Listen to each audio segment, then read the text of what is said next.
யா நான் தான் உங்கள் தாய் கழுவி வந்திருக்கேன். பிரியாணியிலையும் பாயாசத்துலேயும் குங்குமப்பூவை இம்பிட்டு தூவிட்டு என்னப்பா இது தங்க விலை விற்குதுன்னு கேட்குறீங்களா? வாரேன் கதையை கேளுங்களேன். ஒரு பவுண்டு குங்குமப்பூ எடுக்கணும்னா பெரிய வயலில் இருந்து 75,000 பூவை பறிக்கணுமா.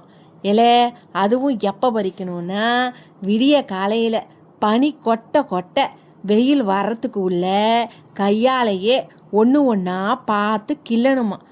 ஒரு பூவில் வெறும் 3 நரம்புத்தேன் இருக்குமா. இம்புட்டு வேலை பார்த்து வருஷத்துக்கு சில வாரம் மட்டும்தான் பூக்கிறதுனால இது உலகத்திலேயே காஸ்ட்லியான மசாலா பொருள்.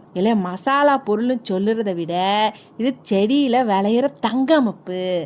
உங்களுக்கு எங்கள் சேனல் பிடிச்சிருந்தா லைக் பண்ணுங்க, ஷேர் பண்ணுங்க, மறக்காமல் சப்ஸ்கிரைப் பண்ணிடுங்க. அப்படி தேட சொல்லிவிட்டேன் போங்க.